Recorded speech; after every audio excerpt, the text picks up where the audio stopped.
Welcome to Jags Drive Time with Ashlyn Sullivan, John Oehser, and Brian Sexton. Jags Drive Time starts right now. Welcome in Jaguars Drive Time on a Wednesday, brought to you by Jet Home Loans. The Jaguars back on the practice field today, getting ready for a divisional opponent. The Houston Texans coming to town on Sunday, and this is a game, Brian, about 3 weeks ago we said, all right, this is a winnable game. With everything going on this week, I don't feel that way anymore. Well, I mean, if you wanted to be slightly sarcastic, well, they've scored 13 points in the last two games. The Jaguars have scored 7. But in all honesty, both teams have been shut out in the last 2 weeks. The Jaguars by the Titans and the Texans by the Colts. So, yes, it's absolutely a winnable game. Does that mean they're going to win it? No, there's not enough consistency from this football team to be able to say that about any team. But it's probably it's the most winnable game left on the schedule. Well, unfortunately, we have reached the point where it takes another bad team, which the Jaguars are a bad team, to think they have a chance. The Texans have been outscored by 51 points the last 2 weeks. Jaguars have been outscored by 50.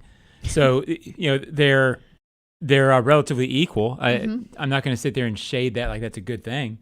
Maybe they win the game Sunday, maybe they don't. At this point, does winning on Sunday make you feel like they're good? No. So, yeah, go win. But I don't feel like it doesn't change. Hold on. The narrative on this team, unless they win their last 4, doesn't change till 2022. I would agree. But if they win on Sunday and Trevor has a solid outing, Absolutely. That's different. Then I feel good about him. Yeah. Which this whole season was about him anyway. It was about getting him ready to go. It does. I think he has to sustain it after that. I totally agree. For that to be real. But yeah. Don't you think, especially after this week, that it would be good for people to go, oh, okay. Oh, it wouldn't be bad. No. No. Certainly there's a big difference between would be good and wouldn't be bad. Yeah. And I think it would be good. So Okay. we'll see if they can do it. All right, that leads us right into big things. Big thing 1 is winning. What would a win do for this team with all the drama of this week? We've heard winning cures everything. Does it cure this? In order to win, you have to have a better offense, and that all starts with the play caller. No, I thought about how to best support our play caller. To support. My job is to support the coordinators on both sides of the ball. I've never really done that. I'm not saying I don't believe in it. I don't think if I thought that would, help us win a game, I would do it. Schottenheimer and Brian Schottenheimer and Daryl Bevel work, hand in hand. They're the dialogue guys on the headsets. So, no, my job is to support him and find a way to get some offensive production against Houston. Big thing 2 is progress. Is there enough time in the season for this team to finish strong? 4 weeks left, 2 winnable games like we talked about with the Texans and the Jets. If you win those, do you feel better about this year? That's the big question that we're going to talk about. Big thing 3 is tracking Trevor Lawrence. Is it a wasteful season at this point, or is there still things to come from the rookie quarterback? 1 touchdown in 6 weeks really hurts, and there's worry if you're doing more harm than good at this point. Sure. I worry about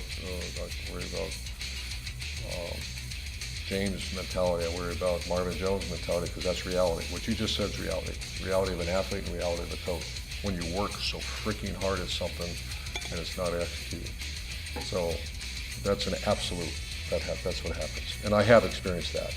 Some of his other stuff, the stories, and I've never heard of that kind of stuff in my life. But I have heard about frustration because every coach and every athlete have dealt with frustration. The question was, is Trevor Lawrence frustrated right now? And Coach Meyer was honest. Yeah, and he should be. With everything going on right now, how could you not be frustrated? It's interesting. He's had so much success in his football career. I wonder, when was the last time he was frustrated, right? I mean, you get frustrated if your team isn't playing well against Michigan or if your team is losing to Georgia or something like that. But this is a whole new level of frustration. He lost 9 games in 7 years at Ohio State. He's lost 11 games in his first year in the NFL. So when he talks about athletes getting frustrated, I wonder how much he's had to endure in the programs that he's been a part of, Utah, Florida, and Ohio State, which have done nothing but win since the mid-'90s. Well, I doubt he's experienced anything like this because you can look at his record and see that he hasn't. And in college with the programs where he was, you could will your way through that. That's not possible in the NFL with this roster, so it's a completely different dynamic he has to face. As far as the big things, it would be great to win these 2 games. Realistically, if they win these 2 and go out and get shelled the last 2, then you're better than some bad teams in the NFL, which is not what they want it to be at this point. I don't worry about Trevor's mentality long term. I think at this point, it's probably realistic to say, whatever happens, I believe in his talent. I believe this will not break him, but there's nothing about the last 10 weeks, even with improved play, where I think you will be able to look at this and say, wow, he progressed. I think it's going to feel like starting over in the offseason at this point. However, the only way that you do him any harm is if he gets hurt. Mm-hmm. Right? I mean, the things that he is learning intellectually when he goes back and watches the tape and figures things out, knows now what to look for, how a defense is attacking, whatever they're doing conceptually on offense. That's all a benefit. As long as he stays healthy into the offseason and doesn't have to spend time recovering from a surgery or recovering from an injury that costs him time, preparing and OTAs and minicamp, you can't hurt him at all. Winning, and I've got a thought on this on this or that. I'm not as concerned about the outcome as I am about, evaluating some players. Yeah. I need to know who can I see anything from Caleb Von Chase under? Is he just a bust, right? Can the running game, what have I got on the offensive line that I can go forward with? Can I learn something? Do I keep Cam Robinson? Am I going to move Juwan Taylor to guard? All the last 4 weeks are about that, right? Not necessarily about winning. However, the last years have been about, draft position. Screw that. If I can win, I want to win. Yeah. I want to clarify what I said about Trevor. Mm-hmm. I believe in my absolute heart that he is going to be great. I don't think these last 10 weeks have broken him. I look at the last 3 games before the bye, and I know the kid can play. I just feel like right now with the way the offense is, I don't see anything right now that's going to make me feel better about him. But I know from those 3 games that he can play. I just think it's been broken for the last 10 weeks. I talked to a guy yesterday, a buddy of mine he's retired, but he was in personnel for 25 years in the NFL. And he's watched Trevor, and he has no doubt that he is the same kid that he put number 1 as he did his own private evaluations last spring. Number 1, thinks the kid is going to be a star, thinks he's got nothing to work with. Nothing. And he said that with emphasis, nothing, right? He doesn't think of anything of the receivers that they've got here or the tight ends or the running backs. He says it's just that kid. Okay, well, that's one person's opinion, but I value it from the quarterback perspective because I, like you, John, I saw things this year that told me he's got it. Yeah, when it was functioning, he was improving. Yep. He improved Getting last better. week's for the bye, then J-Rob got hurt. It's been broken ever since. Yep. I mean, that's sort of the nut graph of the season to me. So Yeah. And we talk about it basically ever since after the buys. You can't really judge him right now. So that's when you hear all these negative comments. How are you judging his play right now with what he has to work with? And we see those flash throws like the first down to Laquan Treadwell last week and go, all right, he's still got it. well, within the context of the season, he has not played well the last 10 games. He did not play well the other day. But I just feel like there's so much going on that he's trying to make up for. The other day looked like a desperate kid trying to make something happen in the second half. Not worried about his interception And I get rating. that. Right. Yeah, If which you says played something. in the red zone, I'd be desperate too. 100 yards up and down the field, absolutely. There's nowhere to go. And this is sort of a one-off, but he's a competitor. He wants to win. And so the frustration that comes, he's going to make crazy throws here and there, trying to make a play. Yeah, can't blame him. I discount it all at this point because he's got nothing to work with. Absolutely. And that is big things when we come back. An inside look at the Houston Texans. Drew Doughtery from Texans.com joins us up next on Jaguars Drive Time.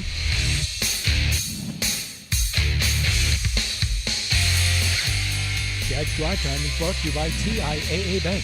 Turn potential into progress. And by Publix, where shopping is a pleasure.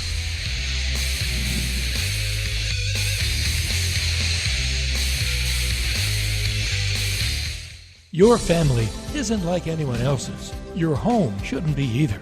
At Dreamfinders Homes, you can build the home of your dreams in one of their 30-plus communities in Northeast Florida. Choose from luxury single-family homes or maintenance-free townhomes from the 200s. Dreamfinders specializes in homes built to fit your lifestyle. To find out more, call 904-738-0165 or visit dreamfindershomes.com. At VyStar Credit Union, you inspire us to deliver on our promise to do good for our members and our communities. That's why we offer more banking options, like better rates and no hidden fees. We also give back, donating several $1 million to hundreds of nonprofits each year. Better financial lives, stronger communities. VyStar Credit Union. Do good. Bank better. Visit vystarcu.org/join. Insured by NCUA. This season, make Pepsi your go-to game day drink because it's the only drink for football watching. Just look for 20-ounce Pepsi products in the cooler door at your local Gate convenience store and see how you could win an exclusive VIP experience at the Jacksonville Zoo and an opportunity to eat lunch with a Jaguars player. Eat with a big cat.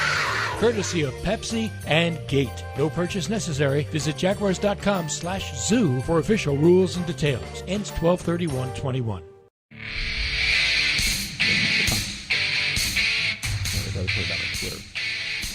Price.com is the easiest way to save money with comparison shopping, cashback, coupons, all in one. It's free. Try Price.com today. This or that.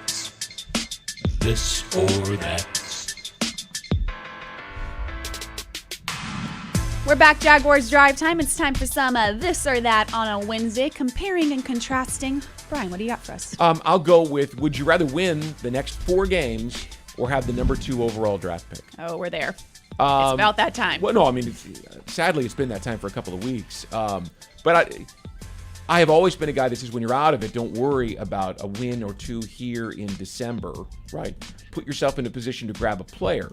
I'd rather have the 4 wins. It's not likely, but I would rather have this team because I've been selling the idea that finishing strong has been the goal for this team all season long. Finish strong, get better as the season goes along. And I'm not sure there's enough time, as you mentioned, John. If you won all 4 games and you beat the Patriots in Boston and you beat the Colts here on the final Sunday of the season, I'm not sure you could still say that we finished strong. But the perception would be that you finished strong, that people would have something they could hang their hat on. So I'd rather have the 4 games and the wins and the 8th overall pick than the 4 losses and the number 2 overall pick. Yeah, and truthfully, we haven't been confirmed this, but it seems like that would decide the fate of this coaching staff, at least a couple of them. These 4 wins, if it's 4 wins, if it's 4 losses, you don't know the number, but that certainly will be a huge determining factor. You're not going to win all 4 games, but I'd rather have wins. Yeah. Yeah, they need to look good. I don't know what's going to happen with the coaching staff at this point. There's going to be some change because we've already heard reports of some guys leaving. I have no idea the depth or the dynamic of that. I'm going to change my this or that because mine was basically the same thing as Brian's. Oh. So I'm going to go with who's the biggest surprise story on this team? And I would say for me, it's down to Smoot or Rudy Ford. And I kind of didn't go this way big picture because it's sort of a technical question. But, I think both of those guys deserve such credit for where they've come from. I didn't believe in Dwan Smoot before this season. I liked him as a person. I enjoyed interviewing him. But when they re-signed him, I thought, what are they doing? Well, what a season he's having and what a core piece he's becoming. And sort of the same thing with Rudy Ford. I'll go with Rudy Ford on this because he's out of nowhere. But it's not all lost. Not everybody on this team is stunk. I think those 2 guys stand out. Well, and I'll give you one. Dan Arnold, right? The trade for him. The offense found a different degree of functionality when Dan Arnold showed up and helped give the quarterback a reliable target he could move the chains on. He wasn't a surprise in terms of his athleticism because we had seen that. I watched him last year for Arizona in some key games down the stretch. However, I think he was the guy who, when he got hurt, really submarined not having that guy. I thought if you had him and James O'Shaughnessy on the field at the same time, I think you'd have the ability to do some different things schematically. So I'll say Dan Arnold was the surprise. Yeah, that's been cumulative, but his effect was one more punch to the gut for the offense, not having him. Absolutely. So. And I think, I was talking to Tony Baselli about this a couple days ago, and he said, you think Smoot's the best defensive lineman? I said, yeah, right now. He said he overcame Josh Allen, and that's because Josh Allen is getting so much attention. But it's freeing up Smoot to be that guy the past couple of weeks where you can say confidently, yeah, he's playing like the best defensive lineman. Yeah, I'd put him in the same category because I don't think Smoot's having the year he's having without the emphasis on Josh. Right. So I think they go hand in hand great. I'm not saying as a negative for either guy. That's what you have to have up front.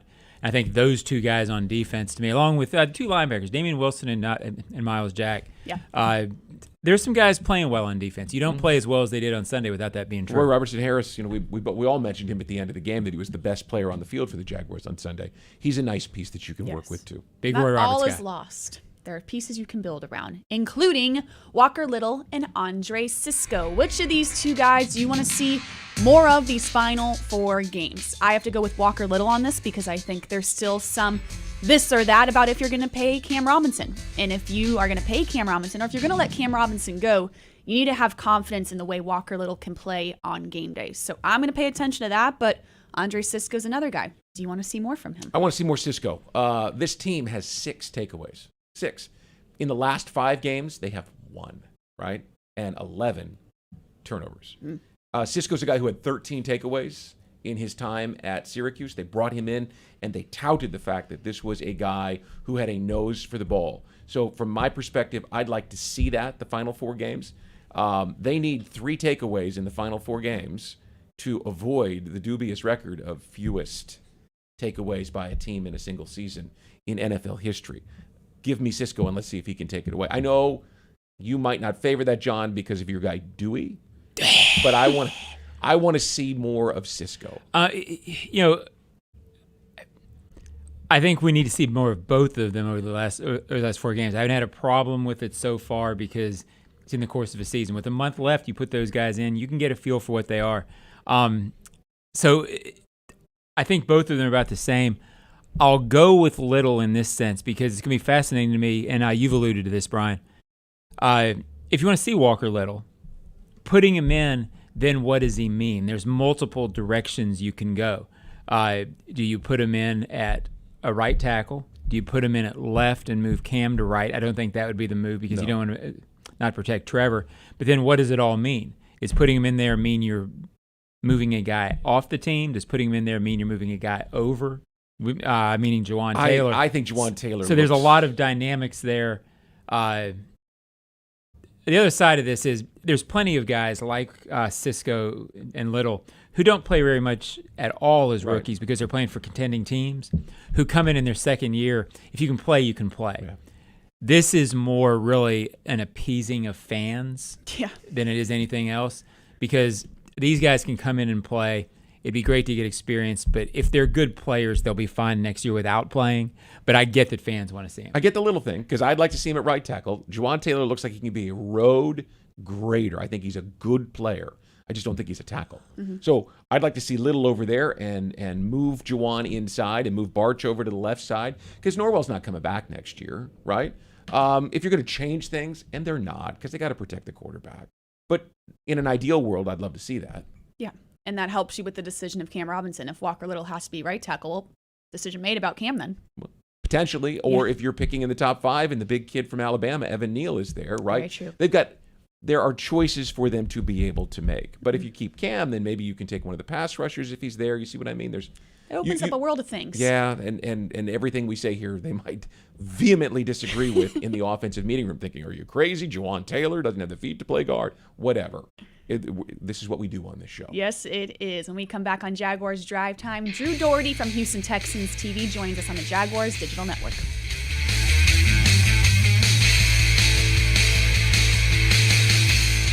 Jags Drive Time is presented in part by Dreamfinders Homes. Homes that fit your lifestyle. And Baptist Health, changing healthcare for good.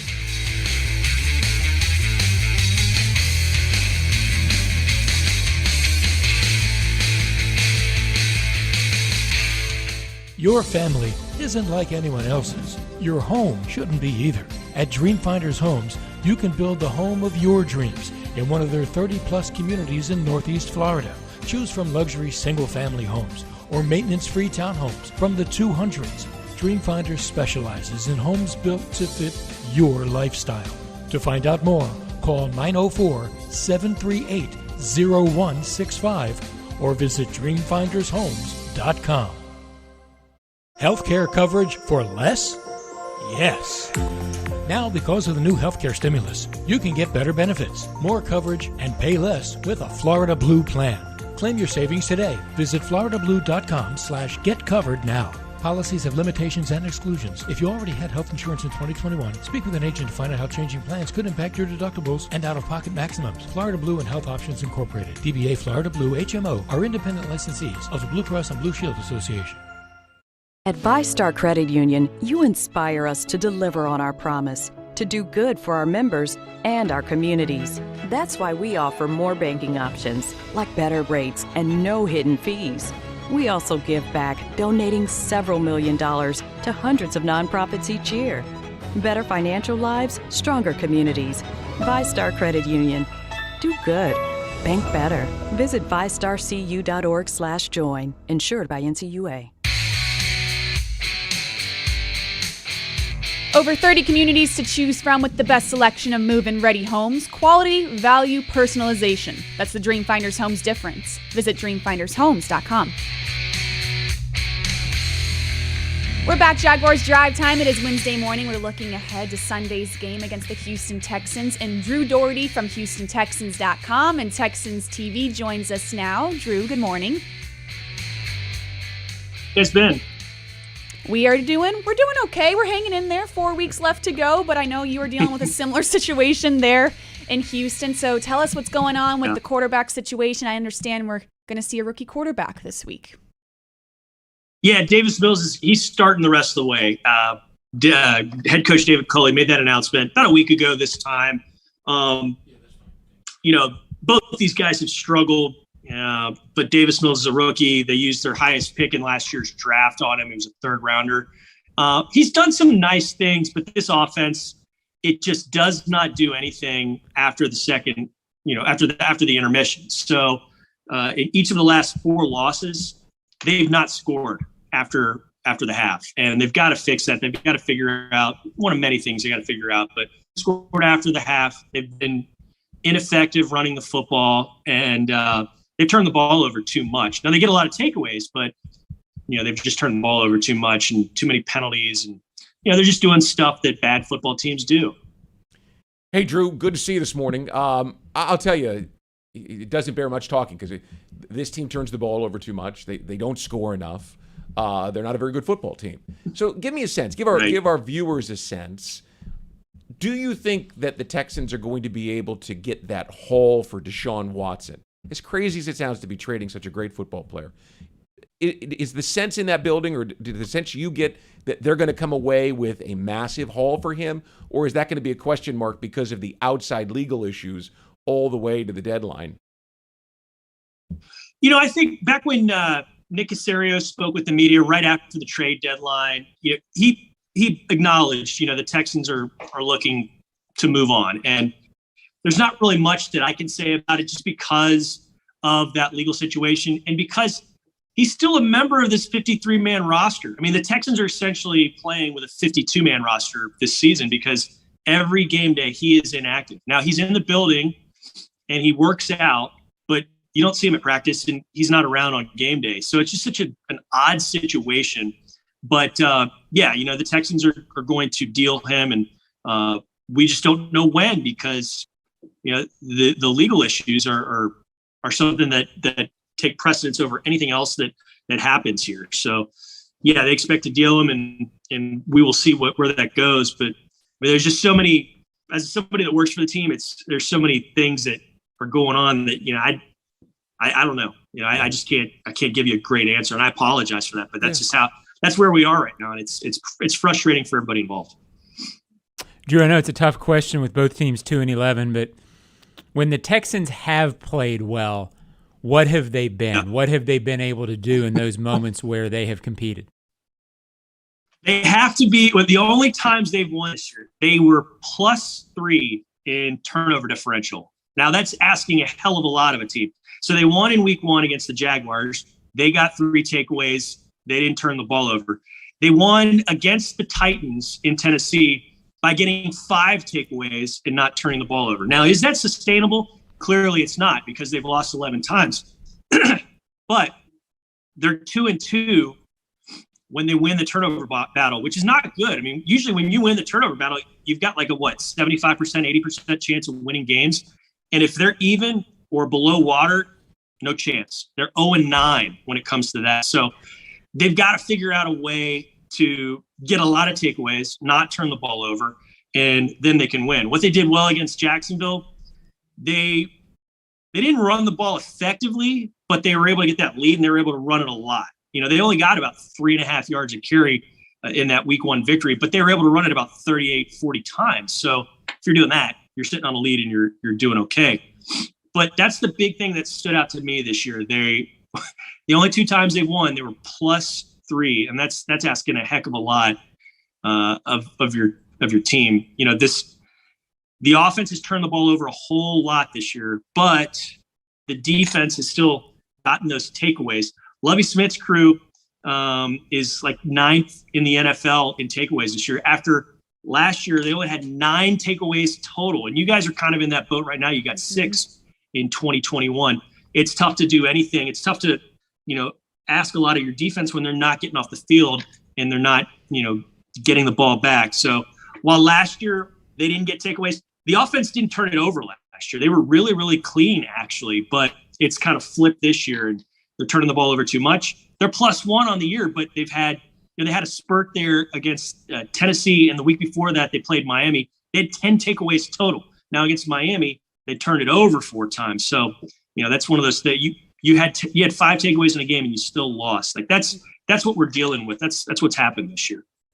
Yes, I don't know how electrifying Sunday's game will be against 2-11 teams, Right. but we are going to do our best. And Drew, we'll see you here in Jacksonville. Thanks so much for joining us. All right. Thanks for having me. It's always good to see you guys, and best of luck the rest of the way. Thank you very much. We will see you here soon. Thank you for joining Jaguars Drive Time. When we come back, some closing thoughts here on the Jaguars Digital Network.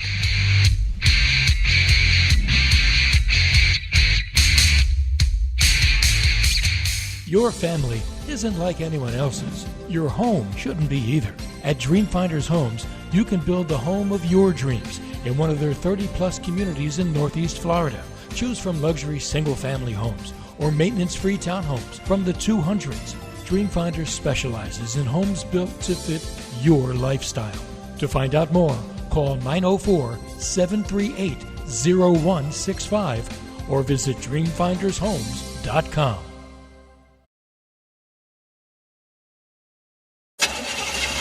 That sound is every driver's worst fear. How much will the repairs cost? Is it your engine, your transmission, or worse?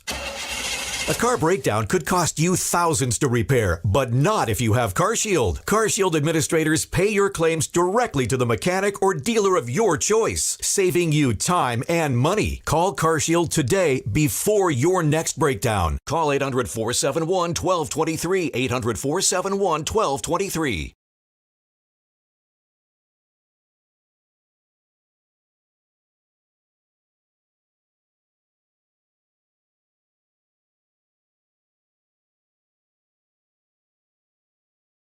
This season, make Pepsi your go-to game day drink because it's the only drink for football watching. Just look for 20-ounce Pepsi products in the cooler door at your local Gate convenience store and see how you could win an exclusive VIP experience at the Jacksonville Zoo and an opportunity to eat lunch with a Jaguars player. Eat with a big cat.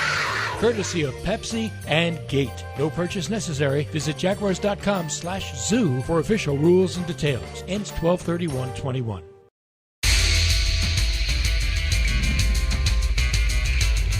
Jaguars Game Day Radio is brought to you by VyStar Credit Union. Do good, bank better. Wednesday here with the Jaguars. Head coach Urban Meyer coming up on Jaguars.com live at 11:30. Back on the practice field, and then Trevor Lawrence and Josh Allen will address the media this afternoon. You can watch the Huddle Up podcast with Bucky Brooks, John Oehser, and JP Shadrick this afternoon. And then we're right back here on Jaguars Drive Time Thursday morning. We'll see you then.